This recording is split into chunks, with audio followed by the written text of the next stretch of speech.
So that has been my luck. I've successfully scored 0 points about 8 times in a row in this Flappy Bird game.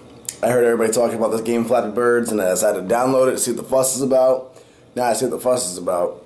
I did pass the first green one time, and I felt pretty cool about that. I felt like that was a big moment in my life. I got a bunch of food and I made tea, and I just completely stopped doing anything once I downloaded this game. I don't recommend doing it. What's up, family? It's Nick Wright, NWB, Nick Wright Bodybuilding, the most optimal channel on YouTube. See what I did there, Eric Kineski? I didn't say optimal man. I didn't rob you, but my channel is more optimal than yours. Boom! Tiger Fitness. That's like 2 shout-outs in a row. Here's my third. Johnny Candido of Candido Training HQ. The man, the kid, I think he's like my age. I don't really know exactly how old he is, but he's around my age.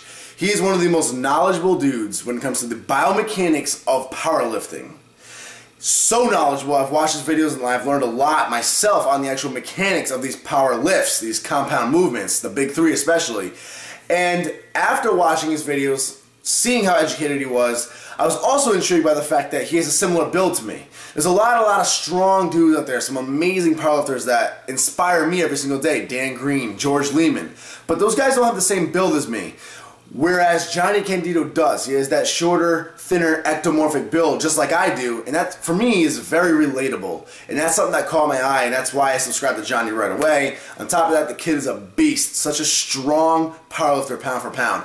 So I contacted Johnny Candido, and I was telling him basically everything about myself and my training, my weaknesses, strengths, etc. And what he did is he went ahead and got me set up on his 4-week linear program, and it's a blend of strength and control. And he recommended this to me because, one, it's a good introductory split for powerlifting, as opposed to his more advanced 6-week program, which I could continue on to after this 4-week program. And 2, because the control portion of it uses a lot of pause reps, which on top of building strength are also going to help recover my ankle especially, and to help strengthen up my lower back, on which I had a severe injury on last year. So he recommended this to me to help strengthen up my weaknesses, my weak points, and just introduce me into powerlifting.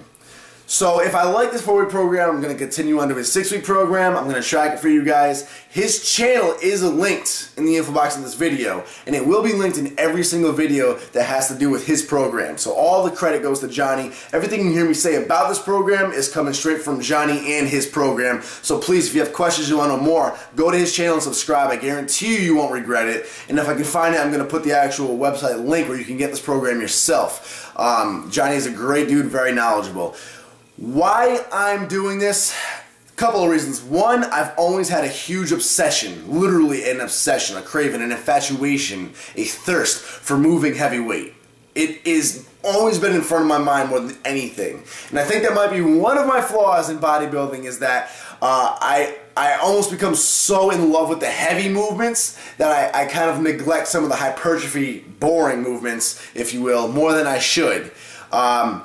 I do love bodybuilding for the sake of sculpting the body. I don't think it's something I'll ever fall out of love with. And actually, even just kind of getting my mind in the zone of powerlifting over this last week or 2, I've actually kind of missed the whole pre-contest posing of bodybuilding. So who knows? If this powerlifting doesn't work out, or even if it does, maybe the distance from bodybuilding will make me miss bodybuilding all over again and reignite that fire. But after about 8 shows, I got tired of a subjective, opinionated beauty pageant for men, and I was craving something that had a little bit more athleticism into it. And also I was craving a sport that didn't rely on the subjective opinion of a judge. Powerlifting, you either lift 600 pounds or you don't. There's no ifs, ands, or maybes. Numbers don't lie. So I missed the athleticism and the actual sport-like structure. And that's what I think powerlifting can give me, while allowing me to stay in my element of weightlifting. So I'm excited for this. So it's going to be a 4-week program by Johnny Candido. I'm going to maintain some hypertrophy movements in there too. I'm not going to fall off of bodybuilding. A lot of great bodybuilders, especially natural bodybuilders, do both powerlifting and bodybuilding. Lane Norton being a perfect example, a competitive pro natural bodybuilder, as well as a competitive powerlifter. So I think it could be a really, really fun thing, and I'm excited to try this 4-week program. I even am kicking it off with the new 1,000-pound club shirts. Y'all thought we was done with the first ones. This one says, strength, focus, dedication. So badass. And these are more of a t-shirty kind of a cut, whereas the other ones are really tight and fitted. This is just straight t-shirting, so it's raw. You can get in the trenches with it. It's badass, and it's cheaper than the other one we have up too. That's in the website in the info box below as well. check it out. We gonna get to it, and I'm gonna any, mini, money, more between mojito or the mystery flavor of Say Cosy Val. Powerlifting time. Now it's Monday, which means it's heavy lower day. Candido's workout consists of 2 strength days, Monday and Tuesday, and 2 control lighter weight days, Thursday and Friday. And it's simply a lower body day and an upper body day for both of those days. Now, on paper, today, which is strength day lower, so strength day number 1 of the week, it seems very, very simple on paper.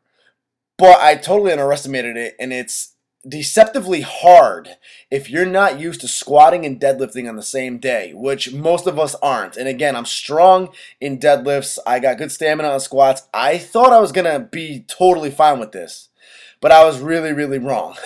What it consists of is 3 sets of squats, 6 reps per each set, and you want to begin with 75 to 80% of your max. You basically want to make sure it's a weight you can get all 6 reps on in all 3 sets, but a weight you're going to need to really work for at the same time. So you got to be totally focused. You can't just be breathing through it. You got to push yourself. So calculate out about 80% of your max. Those of you who have been following my channel saw last week's leg day video titled Thursday, and you know what's going on with my ankle rehabilitation. It's why my form's so sloppy and my squat is actually so light right now compared to my other lifts. I bit the bullet and I finally bought Adi Power squat shoes. They should be in soon, which should fix my squat form and hopefully help me get my squat back up to par. But either way, we killed 6 reps, 3 sets using 315 pounds. And then moved on to deadlifts. Now, I read it wrong and I accidentally did 3 sets of deadlifts. It's actually only supposed to be 2 sets of deadlifts, so I'm fast forwarding this first set and then I'll let you guys see the last 2 sets I did. But it's 2 sets of deadlifts, 6 reps each once again. And once again, using about 80% of your max. It says begin with 75 to 80% of your max.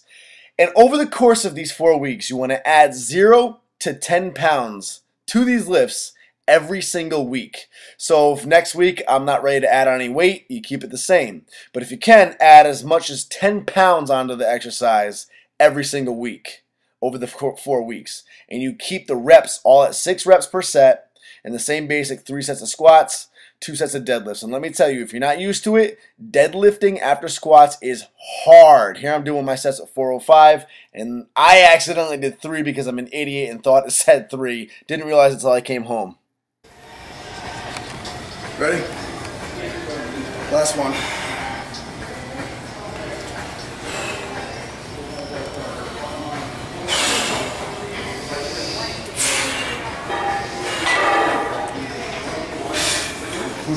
Yep.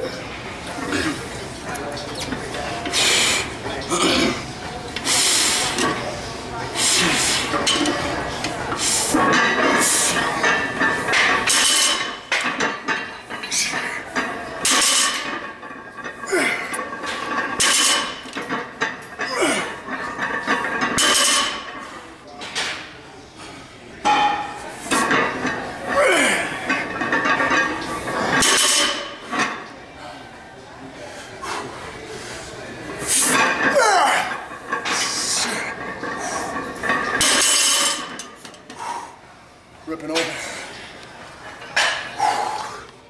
So that's the main bread and butter of this workout. Squats and deadlifts. That should be your main focus and where you put all of your energy into. Warning, I did not film the warm-up sets, but I did do vigorous warm-up sets leading up to those weights that you just saw. I did not jump into them cold. The warm-up sets don't count towards anything, but make sure you do them.